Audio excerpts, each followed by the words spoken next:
Empire are definitely not satisfied to see how this early game has gone for them. I would say they're quite lucky that they did not get a single golem in this medium camp stack. Every single one. Centaurs and the like. So Tiny's going to be happy with that, at least that small bit of luck, but it's still Vici Gaming. Oh, they got to be careful about going for this rune. Yeah, Super's here. Hookshot already being laid down. They're going to try and pop Aloha Dance immediately. The Cogs push back, but Aloha Dance still gets enough time to pop the wand. And there comes the Queen of Pain, blowing up the clockwork. And now with the extra damage, they'll kick out the Dragonite as well. 2-for-1 trade-off with the Wisp going down. Well worth it for Team Empire. Yeah, I actually thought that was going to go poorly for Empire, but every single person rotates to that rune. They spot the danger that's imminent and silent, wasting no time to blow that ultimate. Completely worth it because, one, you slow down the Dragonite pretty significantly because a lot of his gold was just built off the kills, right? And for him to die right there, he only has 30 CS at 10 minutes, so he was doing okay, but Empire getting that killing spree on the resolution is pretty significant because now he's got drums completed, and now he's got some stats and mobility, and so despite him starting 0-2, now he's 2-2, and you can finally see him start to catch up. So they go back to farm up the jungle. And this also means, well, I was going to say that middle lane is open for someone else to take, but Empire going to continue to be aggressive. They go on to Hal with the relocate in as well. Double Fisher, stun, and the Echo Slam on top. They're going to lock down FY and try and finish off as well. But Super comes in, nice shallow grave in order to save Aloha Dance. And FY does die in the end, and it seems like Empire will be able to get away scot-free. Super still looking to be able to chase down somebody. Resolution. Yeah, he wants to fight this one. He's got a combination in second. Long range stun gets laid out. Now as Fisher comes out on top of the combination for the Tiny. Super almost dies. A hook shot in. Super finally going to take out from Silent. Silent now needs to make a blink away. He will have that up now. So Tiny dies, but they get Super in the end. Empire's still very low, but between the heals of the Wisp as well as the Dazzle, they'll get back up to a decent amount of HP, but no more opportunities to continue and fight. Team Empire still happy with the way those battles are going. Oh, for sure. The gold change, I mean, they got 1,000 off of that. It was well worth it. They managed to pick off Hao at the same time. It's just good rotations, good rotational play by Empire, and Vici had the lead early on, but they have to respect that combination. The relocate coming in, they didn't even care that they landed in the middle of the call down. Like, they're still willing to just blow up Hao and then take the advantage from there on out. Yeah, I mean, ultimately, if the stuns are already there, like the Fisher, the slow doesn't mean much to the Tiny Wisp, and the damage, honestly, doesn't mean much either when the Wisp is able to just instantly heal you up and kind of refresh some of that mana as well. So the Tiny has definitely made a great recovery, now sitting above both Super and Hao. And then you have Silence, Queen of Pain topping out the board at 5K. Is going to be going for a Eul Scepter first, so no Orchid that we were talking about earlier. You didn't really want to see that item. Do you agree with Eul Scepter? Yeah, that was the item I told her. I was like, you should get a Eul's. Like, you get a Eul's, a BKB, or an Axe. Eul's is the safest for the early game, because if you look at Vici Gaming's lineup, they've got the Rubik to initiate on you, but more importantly than that, it's the Crystal Maiden Frostbite that typically gets you killed. Yeah. But if you can just Eul's dodge it, wait for the animation to end, there's nothing that'll instantly disable you from Vici Gaming unless Ice Ice Ice times the Clockwork Hook perfectly. But at top, they should be really careful right now as Resolution, if he gets initiated on, Aloha Dance actually looks like he wants to be the target, and Ice Ice Ice is coming in hot. Yeah, they know if they go on Resolution, there's going to be a relocate save. So they sneak around behind and try and go for Aloha Dance first. Great setup from Ice, managing to land that hook shot beautifully. Oh, the damage there. Those two supports. If they had actually gotten a double kill on that, that would have been a very impressive turn. But FY will live. Fenrir also going to be just fine. So great pickoff there for Vici Gaming. Not going to be laying down to Empire's aggression. They respond with a smoke ink of their own.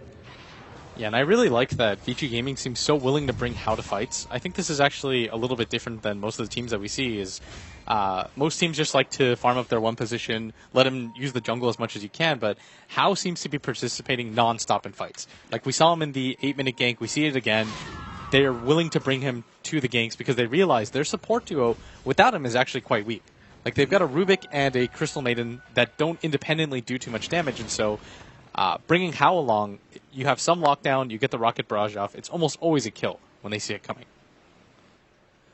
Silent, that Eul Scepter is coming in fast. He's going to farm up the rest of these neutrals and will be able to pick that one up. Super, meanwhile, is he going to be going for an early BKB here, or is this the Sage? What about the Glimmer Cape build that was quite popular in China and actually made it over to the Western scene as well, where you would go Glimmer Cape and then break it apart for the Shadow Blade? Is this just not a Shadow Blade game? I think that it's not a Shadow Blade game. I think that going for if you're going to get the Shadow Blade, you would have done it first. But I think going for BKB here is a really safe option. Because if you're taking a look at Empire's damage, most of it is magic damage. The only source of physical damage is from the Tiny, who typically isn't going to be able to get the Aghanims as a first or second. Like, he's not going to be able to get it until after the drums minimum. Right. And if you take a look at the Queen of Pain, yes, the ultimate goes through, but if that's your only source of damage that pierces through the BKB, you're perfectly satisfied with that. A 3-man smoke for Team Empire, but really it's a 5-man smoke. They have the relocate available. If Team Empire run into somebody from Vici Gaming in the jungle, they will immediately relocate in order to finish that hero off, but it seems much more likely we're going to have full-on team fight here. Ice Ice Ice and Fenrir seem to be the first potential targets they're going to run into, but both of them are hiding in the trees in these hidden little spots. It seems like both are prepared for some potential action. Super does manage to take that Tier 1 tower, and Vici Gaming are still making sure they stay very grouped up. It seems pretty obvious they know what's going on. Resolution will be able to get the Tier 1 tower at the top lane at the same time, so while we're having this sort of standoff, both teams were able to take a tower. It's just up to Empire, I guess, if they really want to force it here. The issue is that Empire knows that they have a ward there, but it looks like it doesn't matter as they are going to run into each other. Oh, Ice Ice Ice managed to snag out Always Want to Fly. He's going to be in some serious trouble. The relocate's still going to come in. They managed to find Hell and pop him immediately. FY responds with a toss on a Resolution, which almost kills him. But now with a little bit of heal up from the wand, Resolution seems to be staying alive. Now they jump over the tether, and they will relocate back up. Both Yoki as well as the Queen of Pain will be able to run themselves away as well. So despite the fact that it was kind of an awkward way to start that fight, it actually turned out quite well with the relocate being on the money. Aloha Dance jumping immediately into that neutral camp meant that they had quick access to Hao. Now Super comes forward, trying to challenge Resolution alongside Fenrir, but they don't have the catch just yet. The thing is about Empire's lineups always is that there's some form of them having Ice. early game. Nope, never mind. He's going to be good. There's no way they can actually get to him. So, good TP out. He's been very good about keeping TPs because he knows there's a little bit of a lack of stuns because he's been facing up against a Dazzle and Queen of Pain constantly. I think Silent had the Yules up, though. I'm not sure. Maybe it was on CD. But I didn't see him use it, but it might just be my mistake. But as I was saying, it's really tough to fight Empire in the mid-game because their drafts are so oriented around having almost 3 supports rather than the 3 cores that we typically see. Right. Like they pick Resolution or Silent, often really hard 1 positions, and somebody has to lose out on farm, right? And that person is almost always going to be their offlaner. Like every single time he plays the Axe, the Clockwork, the Sand King, the Earthshaker, some sort of initiation role. And so yeah, Clockwork doesn't need much farm, and then Sand King as well as Earthshaker only really need Blink Dagger, so they operate kind of fine without too much farm. Yeah, exactly. And so it's almost like Empire have 3 supports, just 1 super greedy supports. It's like they have 2-4 players, and in the mid game that helps so much when it comes to team fights because you only need that 1 item to really make an effective difference. And it's funny because those heroes, especially the Earthshaker, I think, like you can still have a very large impact as an Earthshaker with just a Blink Dagger, even if it is quite late game. So it still works out that even if Empire do get late, you don't really feel that 3 supports lost too much. It's not like you feel like you're missing too much of a core. Now, they almost finish up the Aghanim Scepter for Resolution. Team Empire, do they curb their aggression at any point in time and try and finish up this Aghanim Scepter, or maybe even try and farm up an AC before they continue to go? Because I almost feel like it's a little bit of pressure is on Vici Gaming now to try and be the aggressors and try and take those Tier 2 towers with their push. If you decide to go for dual BKBs like Vici are doing on their cores, and the Blade Mail, this is pretty much built so that you can win the early engagements. So it is kind of on Vici. The onus is on them to at least get a little bit more aggressive than they have been, especially since DK just isn't a flash farming core. Like, you do want to get aggressive, take towers. That's the point of the hero. Whereas Tiny, he's naturally going to build tanky because drums, treads, and Aghanim Scepter is just a ton of stats. And so he doesn't necessarily have to go for the BKB, especially because he has the Wisp backing him up.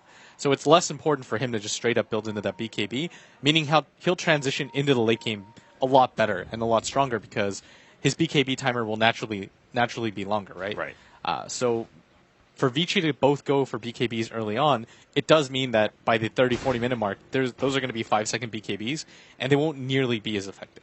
So I think the onus is completely on VG Gaming to at least get aggressive, and you're seeing that right now. Like, I think the smoke attempt is meant to pick one off and then go for Roche or something like that, but they'll be satisfied with the stack at the same time. Yeah, I'm taking away that from the Tiny with Aghanim Scepter is going to be a good setup. Ice is sitting in the trees, ready to go, essentially, if anybody shows up. But in the meantime, they'll just be happy with that stack, as you said. Do they try and go Roshan? Is that one way to force it? It is a little dangerous, though, against a Tiny Wisp, right? Simply because they can just push out the side lanes real quickly and easily get a tier 2 trade-off. I think if they had found like 2 picks or something, they would have, but at top, how's going to be the... okay, never mind. I think like, if you had a Medallion or some other heroes, but a Dragon Knight and a Gyrocopter that both go BKB probably aren't enough to accomplish that. Just not enough physical damage yet from them. There's no natural Medallion builder on their team at the same time. Like, Empire have the much easier way to go for the Roshan. True. Speaking of that, Empire may want to Roche if they find a pick-off here. Silent has already run into Ice, but Yule Scepter, and that's about it. Silent blinks himself away. Still, though, they've bought some space. They see a couple of heroes. They probably presume VG Gaming also try and group up after seeing something like that, and this will leave empty space for Resolution and a little hot dance to push out the bottom lane. Yeah, they're just farming more efficiently because VG Gaming are afraid to lose a fight at this point. And if you split up against a Tiny Wisp that have Ags, you're just asking to die. Or you don't want to pop your BKB charges early on because it delays any sort of death ball push that you want to do even further. And you can see that Empire preparing for that just with the way that Silent is building. He's going to go for the Aghanim Scepter second. And oh, nice toss forward. Beautiful setup on Silent. That is creativity in action. The toss combinations at work, the instant stun followed up with the Dragonite, and now with the loss of the Queen of Pain, Empire are very unlikely to fight. I mean, you already said VG Gaming are built to, with the double BKBs to try and force fights. Now, you already don't really